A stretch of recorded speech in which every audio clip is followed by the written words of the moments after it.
Good morning everyone, welcome back to my channel. আমি পূজা। আশা করি তোমরা সবাই খুব ভালো আছো, সুস্থ আছো। আবারও আজকে নতুন একটা ব্লগে তোমাদের সবাইকে অনেক ভালোবাসা ও স্বাগত। সকালে দেখতে পাচ্ছ ব্রেকফাস্ট হচ্ছে। আজকে একটু বানাচ্ছি স্যান্ডউইচ, যেটা আমার প্রচন্ড প্রিয় লাগে, সেটা বাইরের হোক বা নিজের হাতে বানানো হোক। আর এদিকে সকালে চা করছি। আজকের ব্লগটা এখন থেকেই শুরু করছি, সাথে থেকেও ব্লগটা পুরো কন্টিনিউ শেষ পর্যন্ত দেখতে থাকো। এই দেখো, ডিমটা হাফ বয়েল করেছিলাম, কিন্তু দেখো এই যে হয়েছে ঘাটা বয়েল ডিম। ডিমটা এত বাজে, ছালটা এত পাতলা, ডিম সেদ্ধ করাই যায় না। সেদ্ধ করতে দিলেই ডিম ফেটে যাচ্ছে। এ নাও, এটা খেয়ে নাও। দেখো ডিমের অবস্থা দেখো, ছাড়ানো যাচ্ছে না, ডিম ফেটে চৌচির হয়ে যাচ্ছে সেদ্ধ হতে হতে। কি বলবো, এত মানে খোসাটা এত পাতলা। তুমি খাও, আমি রেডি হয়ে আমি বাজার থেকে আসি, বুঝলে।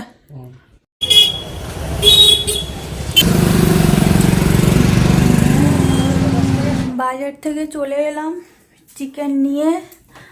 এই যে আমার পতি পরমেশ্বর শুয়ে শুয়ে ল্যাপটপে কাজ করছে। আমি এখন যাই স্নানটা করে নিই, স্নান করে পুজো টুজো করে তারপর ভাবছি একবার রান্নাঘরে ঢুকবো। কারণ কি, রান্নাঘরে ঢুকে তারপর পুজো করতে গেলে না অনেকটা লেট হয়ে যায়। তাই ভাবছি আজকে পুজোটা আগে করে নিয়ে তারপরে বাকি যা কাজকর্ম হবে। বরের তো পেট একদম ভরিয়ে দিয়েছি, কোনো চিন্তার এখন কারণ নেই। খিদে পেলে আবার বলবে, ঠিক আছে, খাবার দিয়ে যাব। আমি এবারে নির্বাসনে চলে যাচ্ছি। বাজার করে চলে এসে সব কিছু ধোয়াধুয়ি করে রেখে তারপরে স্নান করে নিয়েছি। স্নান করে পুজোটাও সেরে নিলাম। সকাল সকাল পুজো করে নিলে আমি যে কি শান্তি পাই তোমাদেরকে বলে বোঝাতে পারবো না। যেদিন দেরি হয়ে যায় না, খুব অসুবিধা হয়ে যায়। চলো, পুজো করা হয়ে গেছে, এবারে শান্তিতে আমি রান্না বান্না করতে পারবো। তাই যে দেখতে পাচ্ছ, পুজো করা কমপ্লিট। তোমাদের দাদাভাইকে প্রসাদ দিয়ে চলে এলাম। এখন আমি রান্নাঘরে ঢুকবো, রান্নাটা করব। আর বাজার তো গিয়েছিলাম চিকেন আনতে, তোমাদেরকে বললাম। আমি স্নান করতে যাওয়ার আগেই সব ধুয়ে টুয়ে রেখে গিয়েছিলাম, কারণ কি আমি পুজো টুজো করবো তো ধুয়ে আবার স্নান টান করার পর আমার ওইসব জিনিসগুলো ঘাঁটতে ভালো লাগে না। দেখো, রান্নাঘর পুরো একদম ক্লিন করেই রেখে গেছি। এই প্যাকেটটা শুধু ফেলা হয়নি। আর আমার এই ট্যাপটা যে কি সমস্যা কে জানে বাবু, টপ টপ টপ টপ করে জল পড়তেই থাকে। মাঝখানে পড়ছিল, আবার বন্ধ হয়ে গেছিলো, আবার শুরু হয়েছে কদিন হলো। এই যে চিকেনটা ধুয়ে লবণ হলুদ মাখিয়ে রেখে গেছি। চলো এবারে ঝটপট করে রান্নার প্রিপারেশন শুরু করি। ফ্রিজের ভেতরে দেখি কি কি সবজি আছে। বিনস ভাজা করব, এই একটু দিয়ে পেঁয়াজ কলি দিয়ে। আর সেরকম কিছু আছে কি না,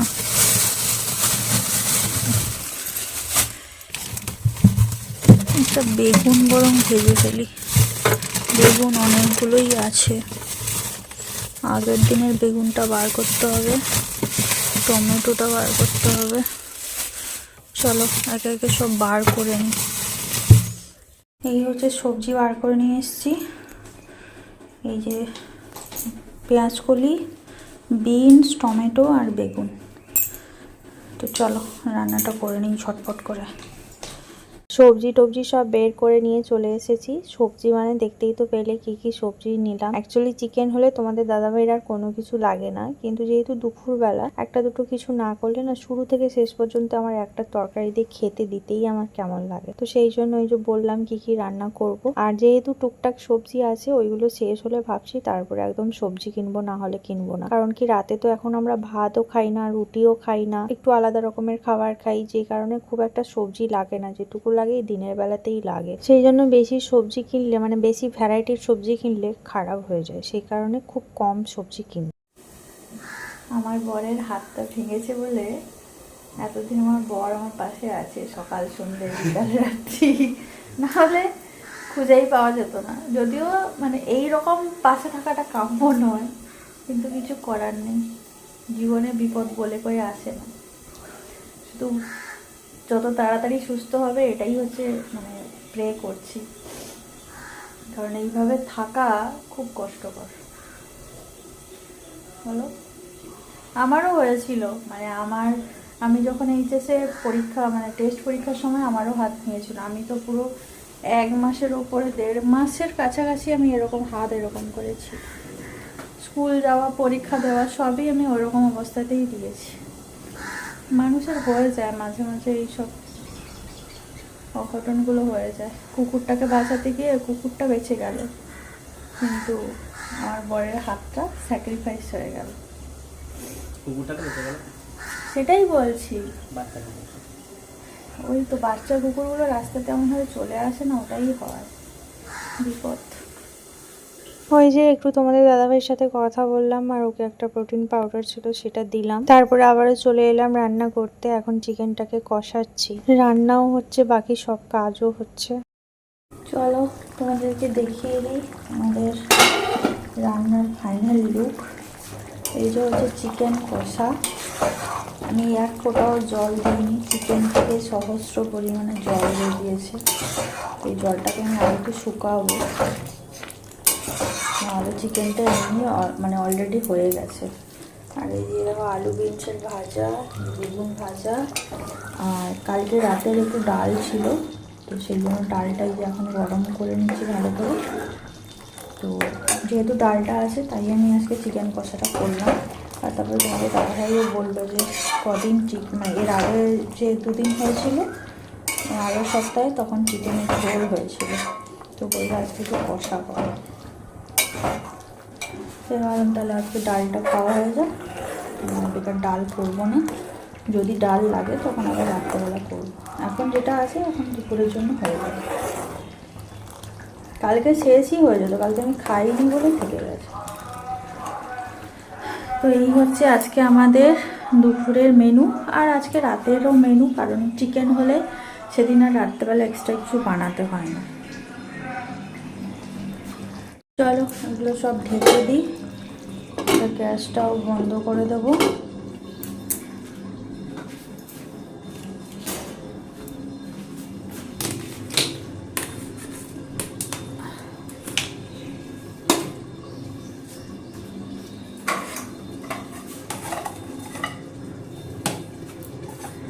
ঢাকা থাকলো, আর এই তরকারিটা হয়ে গেলে ব্যাস।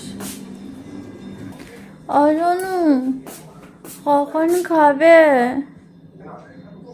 10 মিনিট পর। আচ্ছা, তুমি যখন খাবে তখন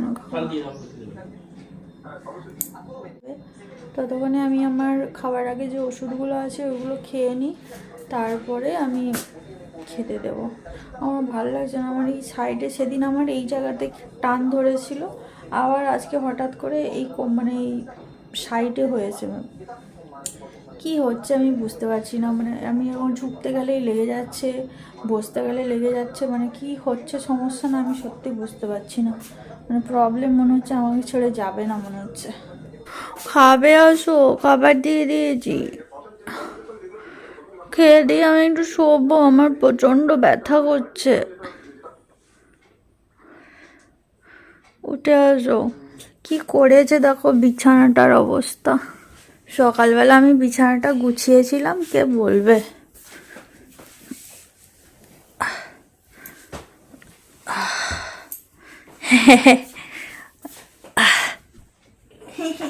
উল্টে পড়ে যাচ্ছ নাকি? চলো আসো আসো আসো। সকালে খাওনি? খেলে ওষুধটা? কিন্তু আমি সকালে তোমাকে একটা দিয়েছিলাম, তুমি ভুলে গেছো। হ্যাঁ সকালে যখন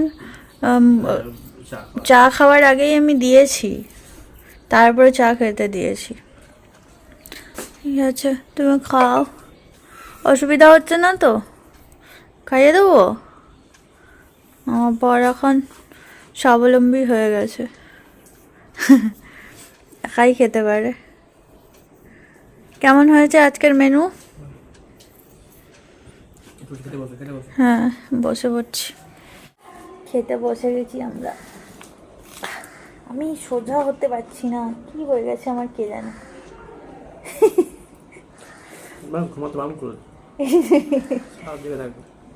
আমি রাত্রেবেলা মানে শুচ্ছি ভালো মানুষটা, সকালে ওঠার পরেই আমার এখানে লেগে যাচ্ছে, ওখানে লেগে যাচ্ছে, সেখানে লেগে যাচ্ছে।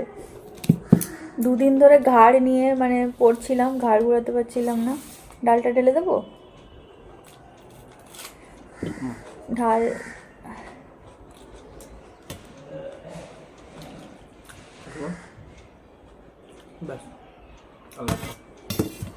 ঘাড় ঘোরাতে পারছিলাম না, এখন আবার এই মানে ইয়েটা কি হয়েছে কি জানে, পেছু সাইডে হাড়ের কাছে, মানে জ্বালার শেষ নেই আমার জীবনে বাবা।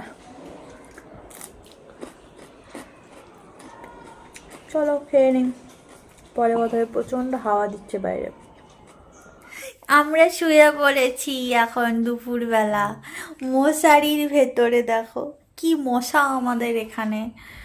আমার বর মশারি কাটিয়ে দিলে শান্তিতে ঘুমানো যায়।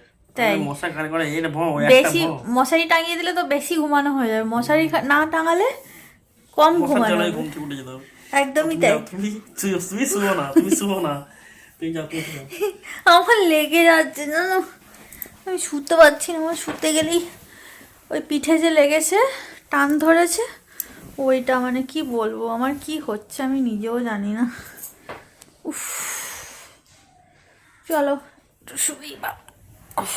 গুড ইভিনিং সোনু, আমি উঠে পড়েছি, তুমি উঠবে না? ও সোনু, তুমি উঠবে না? চলো আমি এখন চা করে নিয়ে আসি, সন্ধ্যে টন্ধে সব দিয়ে দিয়েছি, এখন যাই চা করতে। বললো নাকি আজকে লেবু চা খাবে, লেবু চা, লেমন টি। চা হয়ে গেছে, চায়ের লিকারটা লেবুটা দিয়ে দেওয়ার সাথে সাথে লিকারটা ফেটে কালারটা এরকম হয়ে গেল, জানি না কেমন হয়েছে কে জানে। আমি তো টেস্টিংও করিনি, টেস্টুং কিছুই করিনি। আর আমিও কুতুস করে ঢুকে পড়ি। ওটা বরের জন্য মিষ্টি বিস্কুট আর আমার জন্য সুগার ফ্রি। আর আমার বর এই যে শুয়ে আছে পিড়ি পিড়ি। আর ঘোলা হয়ে গেছে কেন? হ্যাঁ এবারে চকচক করছে, ঘাম লেগে গেছিল ফোনের ক্যামেরাতে, ওর জন্য ঘোলা ঘোলা হয়ে গেছিল। তারপরে আমরা তো মশারির ভিতরে আছি, দেখো ঘরের ভেতরে ঘর, এত সহজ উপায়ে এত সুন্দর ঘর তোমরা কি কেউ করতে পেরেছো না পারবে বলো? আমরা দুজন পেরেছি, কত সুন্দর একটা ঘর করেছি বুঝলে। চলো চাটা খাই। অতনু চা খাবে না? উঠবে না? চলো চা খেয়ে ভাবছি একটু পিঠে বানাবো, বরকে করে খাওয়াবো। আজকে তো তেমন কিছু রান্না হবে না, শুধু ভাত হবে, তাই ভাবছি একটু পুর আছে, ভাবছি একটু পিঠে করব, যদি করি তোমাদের সাথে শেয়ার করব। চলো আমি না একটু চাটা খেয়ে দেখি কেমন হয়েছে। Tasty tasty, tasty tasty. পিঠে করতে বসে হঠাৎ মনে পড়লো যে ময়দা তো অল্প লাগবে, বাড়িতে দেখছি একটাও ময়দা নেই, চিনিটাও কম আছে, তাই একটু বেরিয়ে পড়লাম। আমাদের পাড়াতে এখানে একটা দোকান আছে, সেখান থেকে চিনি আর ময়দা নিলাম। আমার আজকে কপাল ভালো ছিল তাই দোকানটা খোলা ছিল, নাহলে আমার প্রয়োজনে কোনোদিন দোকানটা খোলা থাকে না। এই যে দেখো অলরেডি আমার এখানে দুটো হয়ে গেছে। আমি মোবাইলটা চার্জ কম ছিল বলে আমি একটু মানে রেখে দিয়ে এসেছিলাম চার্জে। তো এই যে পুরটা, এটা হচ্ছে নারকেল আর হচ্ছে চাচি মানে ক্ষীর, দুটোকে একসাথে মিক্সড করেছি। শুধু চাচি হলে তোমাদের দাদাভাই খুব একটা পছন্দ করে না।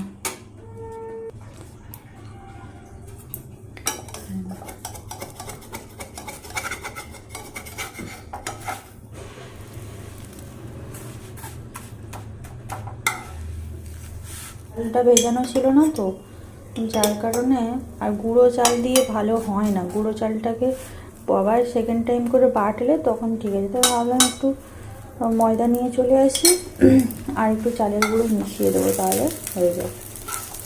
সেই জন্য ময়দা নিয়ে এলাম আর চালের গুঁড়োটা মেশালাম। আজকে একটু বড় বড় করছি। তোমাদের সাথে কথা বলতে বলতে অনেকগুলো পিঠে বানিয়ে ফেলেছি, যদিও এতগুলো পিঠে আমরা দুজন খাবো না। পাশের বাড়ি একজন দিদি আছে, ওনাদেরকেও দেবো।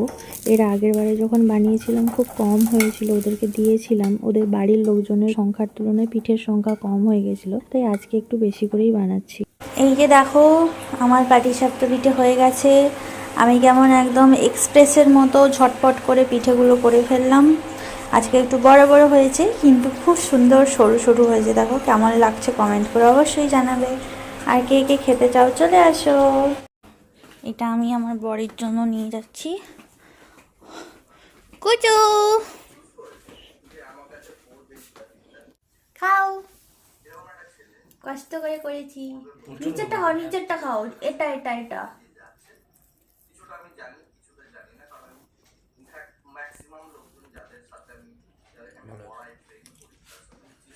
ভালো হয়েছে। আমার বর খাচ্ছে এখন। মশারির ভেতরে ঢুকে আছে তো, তাই কেমন একটা ঝাপসা ঝাপসা আসছে। তো এবার আবার একটু ভাত বসাবো। ভাত না হলে তো আমার বরের আবার চলবে না, যেহেতু চিকেন আছে একটু ভাত করতে হবে। আর দেখি অল্প করে একটু ডালও করবো, কারণ চিকেনটা তো কষা কষা, তো ডাল না করলে খেতে পারবে না। চলো পরে আবার কথা হবে।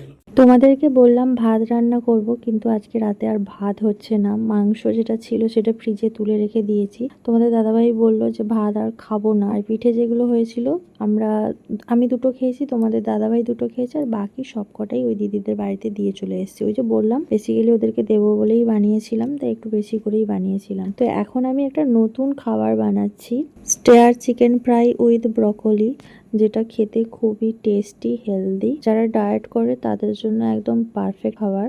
এর মধ্যে আমি ব্রকলি দিচ্ছি, পেঁয়াজ আর চিকেনের যেগুলো বোনলেস চিকেনের পিস থাকে সেইগুলোকে একদম ছোট ছোট করে কেটে নিয়েছি। ফার্স্ট টাইম বানাচ্ছি, যদি খেতে খুব ভালো হয় তো পরের ভিডিওতে আমি তোমাদেরকে রেসিপিটা দিয়ে দেবো। দেখো ব্রকলি স্টেয়ার চিকেন ফ্রাই আমার একদম রেডি হয়ে গেছে। এবার এটা সার্ভ করবো। চলো, broccoli with stair chicken fry কেমন হয়েছে সোনু খেয়ে আমাকে রিভিউ দেবে। সোনু 10 মিনিটসে কন্টিনেন্টাল ফুড রেডি করে দিয়েছি, খেয়ে বলো কেমন হয়েছে। Healthy, tasty.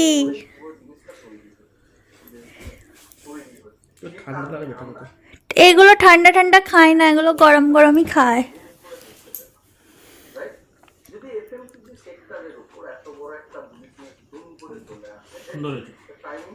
আর ব্রকলিটা এরকমই থাকবে, ব্রকলিকে পুরো বয়েল করে দিলে নিউট্রিশন ভ্যালু কমে যায়।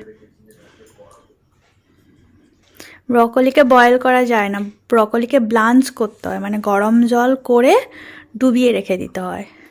আর যে কোনো ডিশ বানালে ব্রকলি একদম শেষে দিয়ে একটু নাড়াচাড়া করে নামিয়ে নিতে হবে।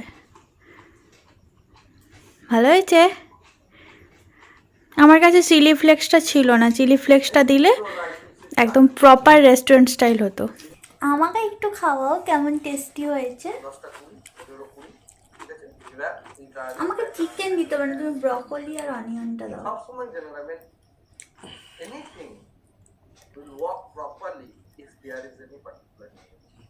কারণ নিউজ ছাড়া কোনো কিছু